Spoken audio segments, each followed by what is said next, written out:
Hola chicos, ¿qué tal? ¿Cómo están? Hola, profe, ¿qué tal? ¿Qué Bien por tal, acá. mamita? Hola, Víctor. Buen aporte. Tranquilo, ya sé. Qué bueno. O una la tormenta. Oh, Ñaña, Gina. Vamos a esperarle a su ñaña, compa un minutito. un minutito que si no se me va mi luz y chau cheque. No, na.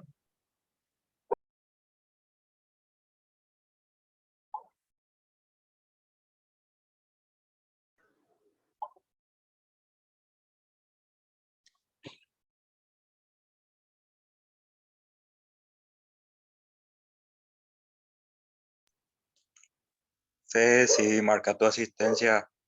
Sí, marquen que por favor su asistencia. Bueno, vamos a iniciar. Vamos a hablar un poquitito sobre nuestra administración pública, ¿verdad?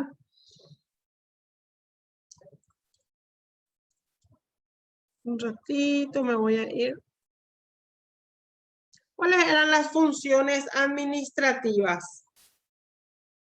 Planear, después organizar, dirigir y controlar, ¿verdad? Estas son las funciones del proceso administrativo, ¿verdad? Cuando nosotros hablamos de administración pública, hablamos de la actividad estatal que ejecuta la ley, ¿verdad? Entonces comprende toda la actividad administrativa, la gestión ejercida por los órganos del Estado, ¿ok? Ahora, las funciones administrativas de la administración en la teoría general de administración no puede separarse de las funciones administrativas, la función pública, porque debe cumplir esas mismas funciones, sea administración de recursos humanos, administración pública, administración de cooperativa, administración de lo que sea, según el enfoque, según la actividad, ¿verdad? Tiene que cumplir estas funciones administrativas. Y el objetivo de la administración pública, la finalidad es que el Estado, a través de la administración, pueda lograr el bien común o el bienestar general de toda la población en general, ¿verdad?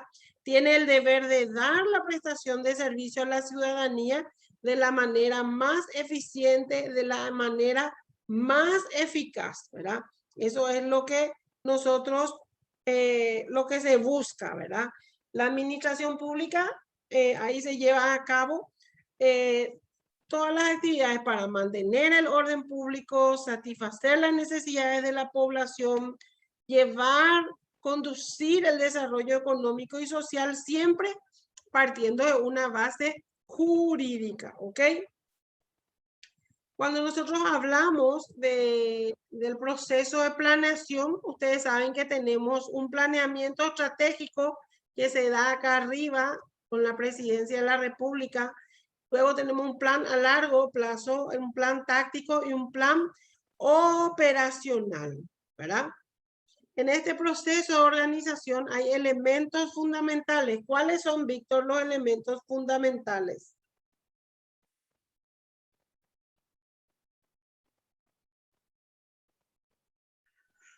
A ver, dice, debe ser reflejo de los objetivos y planes, debe ser reflejo de la autoridad con que cuenta, debe responder a las condiciones en las que se encuentra la organización, está integrada por personas y las relaciones de autoridad.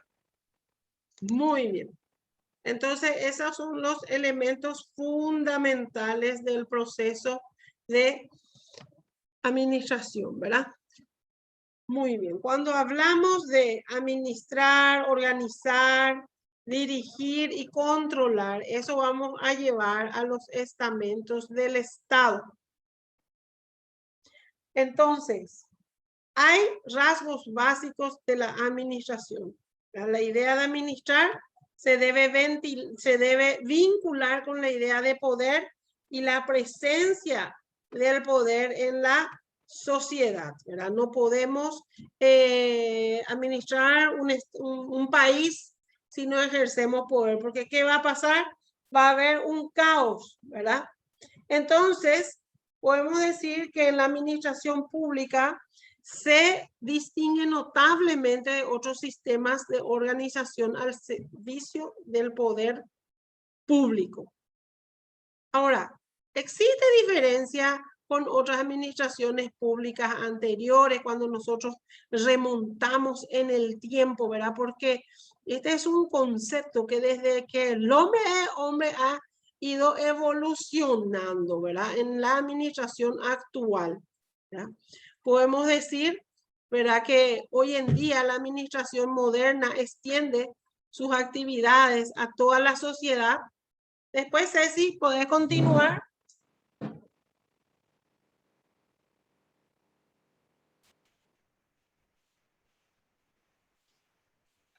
Desde la administración moderna, profe. Sí, por favor. Arriba, ¿verdad?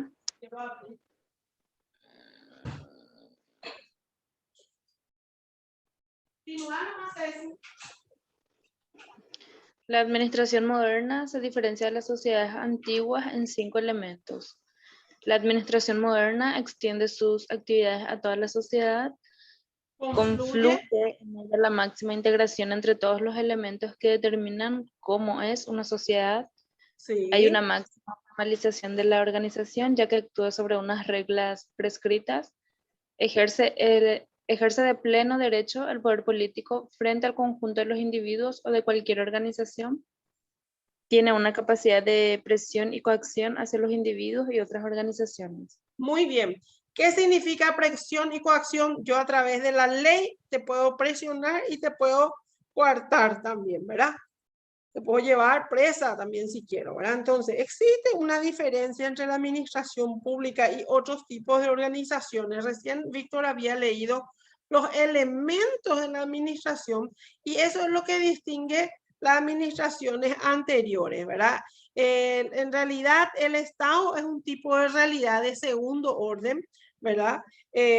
Carece de realidad práctica, carece de idea. En cambio, la administración sí es una realidad en concreto, ¿verdad? Cuando nosotros hablamos del Estado social y de la democracia de derecho, que es lo que vive nuestro país, ¿verdad? Podemos hablar desde el Renacimiento se ha pasado una administración de una potestad a otra, ¿verdad? Podemos hablar de que existe una multiplicación de la estructura administrativa, no solo en cuanto al tamaño, sino también en cuanto al incremento de los tipos. Cada vez se multiplica más la estructura administrativa, ¿verdad?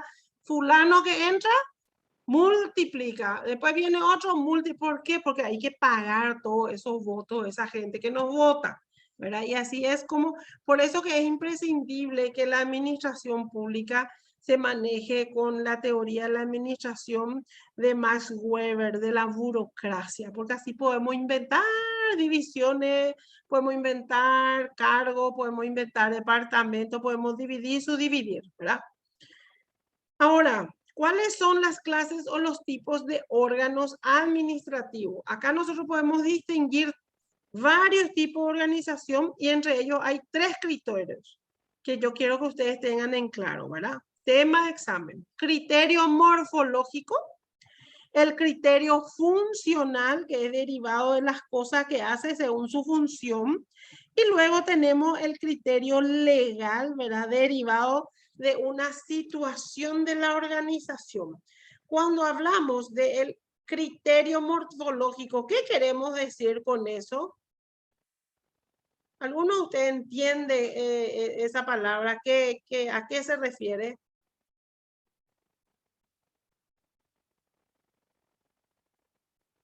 ¿Con cuál, profe? Perdón. Cuando decimos criterio morfológico. ¿Qué es la morfología? Es la rama de una disciplina que estudia, ¿verdad? En un sentido, el estudio de las palabras en sí. Entonces, con este criterio morfológico se puede clasificar según el titular. Pueden haber en una administración pública órganos unipersonales, que lo importante no es el número de personas, sino quién es el titular. Es decir, una sola persona es la que toma las decisiones, como el ministerio. Y luego hay órganos colegiados o colectivos que son los que toman las decisiones colectivamente, el Consejo de Ministros. Otra clasificación son los órganos simples, aquellos que no dependen ninguno de otro órgano administrativo. Los órganos complejos que tienen, además de sus propias funciones, otras relaciones jerárquicas con otros órganos. Cuando hablamos de la clasificación, dependiendo, ¿verdad?, del ámbito territorial, hablamos de órganos centrales, que son todas aquellas unidades administrativas cuyo ámbito de actuación se refiere a la totalidad del territorio, ¿verdad? Tenemos órganos periféricos, que son aquellas unidades, por ejemplo, del Ministerio de Educación, que solo pueden actuar en una parte del territorio, ¿verdad? Famoso se le llama la supervisión, ¿verdad? La supervisión de central tiene que estar en central. Ahora, hay una prolongación territorial del órgano en otros departamentos también, según los órganos periféricos. Luego tenemos, eso era todo según el criterio morfológico, según lo que significa esa palabra. Ahora, según el criterio funcional, según la función que ejecutan, ¿verdad? Tenemos órganos activos, que son los que hacen las cosas. Y aquí se dividen en dos: órganos activos consultivos o de asesoramiento y órganos activos de staff, de línea, ¿verdad? Tenemos órganos auxiliares, que son los que ayudan al órgano activo, y tenemos órganos de control, que son los que les vigilan a los órganos activos, ¿ok? Entonces, cuando hablamos de órganos activos, acá tenemos consultivo y de staff. Luego, el auxiliar que hace, le ayuda al activo, y el de control le controla al activo. Entonces, uno va derivando de otro. Luego tenemos el criterio de lo legal, ¿verdad? Aquí nosotros podemos hablar de los superiores, podemos hablar de los no superiores, ¿verdad? Cuando nosotros hablamos de la LOFAE, que ¿ustedes escucharon alguna vez hablar de la LOFAE? Es la ley de la organización y el funcionamiento de la Administración General del Estado. Se le así abrevia como la LOFAE, ¿verdad? Hace una exhaustiva enumeración de las funciones. Entre ellas se destacan las relativas al nombramiento y a la separación de los órganos directivos, ¿verdad? La LOFAE, por ejemplo, es una ley, ¿verdad? Que te habla de la organización, del funcionamiento, de la administración del Estado, ¿verdad? La Administración General del Estado es una organización pública, es el instrumento del gobierno para desarrollar e implementar estas políticas públicas para prestar sus servicios, ¿verdad? Entonces, por eso que debemos atenernos, según el criterio de lo legal, a lo que dice la ley, ¿ok? Bueno, luego tenemos, dice, podemos distinguir en tres grandes modelos o criterios que tienen que ver con los fines u objetivos. Podemos hablar de las organizaciones mediales, que son organizaciones instrumentales de algún órgano estatal. Podemos hablar de un órgano administrativo instrumental que no tiene un objetivo propio, sino que actúa como un medio, como un aparato para la institución del Estado. Y tenemos las administraciones independientes, ¿verdad? Tienen objetivos propios, pero no dependen del poder ejecutivo o del gobierno. La administración, que tiene sus propios fines. ¿Cuáles son los fines? Atender los intereses legales de la ciudadanía, ¿verdad? Es universal y con un fin diferenciado y subordinado al gobierno siempre, ¿verdad? Todas las administraciones están vertebradas desde tres perspectivas. Una es la distribución territorial, ¿verdad? Aquí hablamos de la administración central y su periferia. Hablamos de la administración de las Fuerzas Armadas desde su punto de vista funcional. Y hablamos del órgano de la Administración General del Estado que tiene personería jurídica, que crea organizaciones especializadas y estas están dotadas de personalidad. Luego hablamos de la vertebración corporativa. Cuando hablamos de vertebración corporativa, podemos decir que hay objetivos del poder público que el Estado decide que los asuman por sí mismo un grupo de personas que constituyen una corporación, ¿verdad?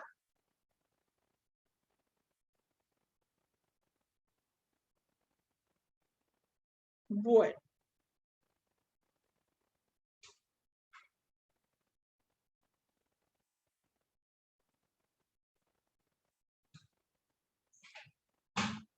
Un ratito, pues voy a abrir mi puerta, chicos. Está sonando ahí mi timbre como loco.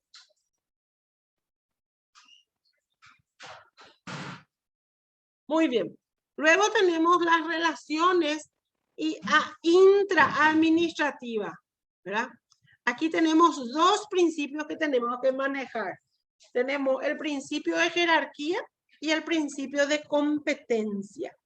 ¿Se acuerdan ustedes cuando estudiamos administración, Henry Fayol, Henry Taylor hablaba de la unidad de mando, que teníamos que tener un solo jefe, que no podíamos recibir órdenes de varios jefes? Bueno, así mismo se da también en estas relaciones intraadministrativas. En el principio de jerarquía se estructuran mediante escalones administrativos, ¿verdad?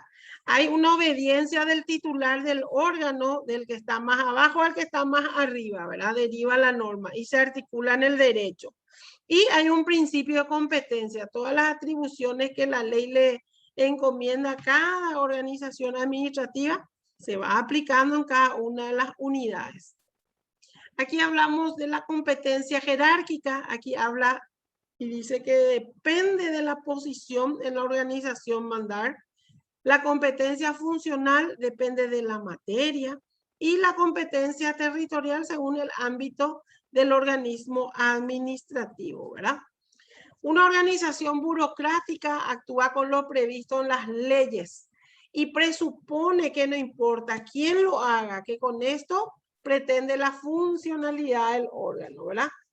¿Cuáles son los mecanismos para alterar esta designación inicial de competencia? En primer lugar tenemos la delegación, ¿verdad?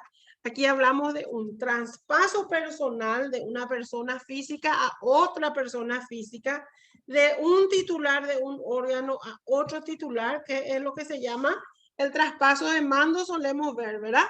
De un presidente a otro, ¿verdad? De un ministro a otro.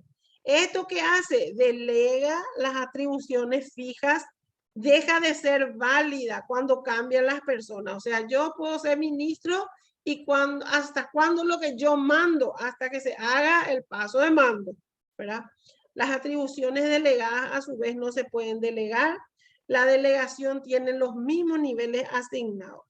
Luego también tenemos otro mecanismo para alterar esa asignación inicial, que es la desconcentración. Consiste en el traspaso de competencia de un órgano a otro, y esto es un traspaso completo, no es entre personas. O sea, si yo tengo un departamento con un director, con 2 jefes, con 10 empleados, voy a hacer una desconcentración, y acá hablamos de todo ese departamento. No es, le voy a sacar a fulano y a mengano nomás.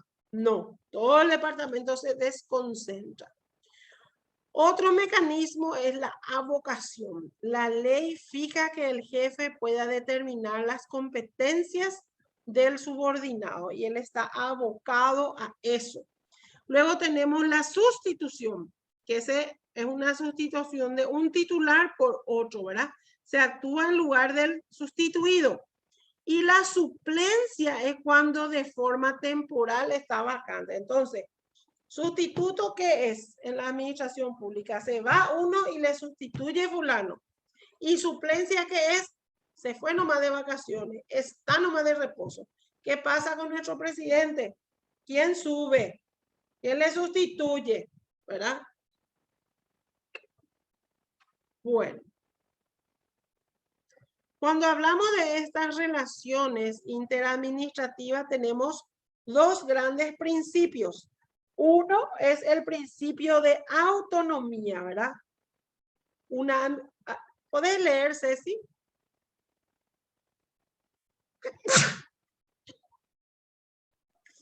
Sí, las relaciones interadministrativas, se dice que hay dos grandes principios, los cuales son el principio de autonomía, donde una organización es autónoma porque tiene competencias, funciones y objetivos propios que nacen de la Constitución.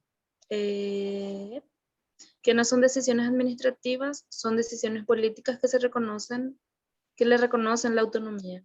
Y la centralización versus descentralización, que tienen que ver con una decisión administrativa de cómo se va a estructurar el servicio. Excelente. Cuando nosotros hablamos de centralización, la centralización es el fenómeno jurídico político que consiste en reservar todas las decisiones de la función pública en manos del Estado. Entonces, ¿cuándo decimos que es centralizado? Cuando manda el Ejecutivo, cuando manda el ministro. ¿Cuándo decimos que es descentralizado? A todo el proceso que traslada los asuntos de la capital del Estado a las entidades locales, ¿verdad? ¿Qué pasaba antes, por ejemplo? La función pública estaba totalmente centralizada allá en el centro, ¿verdad? En todos los edificios del centro. ¿Y qué hubo cuando se realizó la modernización del Estado? Se descentralizó.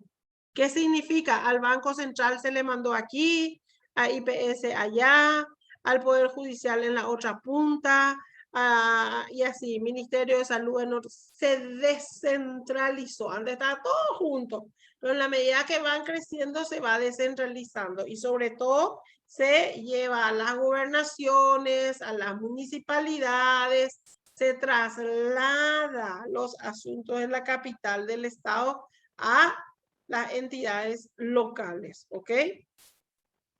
¿Cuál es la finalidad de la centralización? Es promover la igualdad de oportunidades, ¿verdad? Y cuando hablamos de descentralización en la función pública, también estamos queriendo, por ejemplo, trasladar las oportunidades a otras instancias, ¿está bien? El objetivo de la descentralización es mejorar y fortalecer la administración pública de forma directa y cercana a la población, ¿verdad? Bueno, y hasta acá yo les tenía preparado para hoy. No sé si tienen alguna consultita que quieran hacer.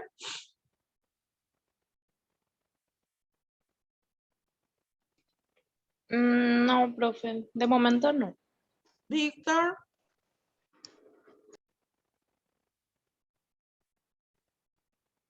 Por el momento no, tampoco, profe. Está todo claro cómo se administra la función pública desde el punto de vista de la administración, ¿ok? Bueno, yo les voy a cargar para mañana las tareas con respecto a esta unidad, ¿verdad? Y lo que les quiero decir es también voy a acabar y la unidad 3, 4, 5 y 6. Para todo el mes ya voy a cargar actividades, materiales obligatorios, materiales complementarios, las tareas y los foros. Y la próxima clase ya voy a estar, van a realizar, ahora tenemos hecha hasta, espera, voy a mirar hasta qué unidad tenemos. Unidad 3 tenemos cargada. Entonces ustedes para la próxima clase ya les voy a controlar las tareas de la unidad 4. Entonces, 4 y 5 voy a controlar, ¿está bien? Vamos a compartir, entonces hagan su tarea, ¿estamos? Para poder ir avanzando. Y por favor, marquen su asistencia. Ahora, ¿estamos? Voy a alzar la grabación también a la clase. Listo. Bueno, chicos, nos vemos. Adiós. Adiós. Chao, Víctor.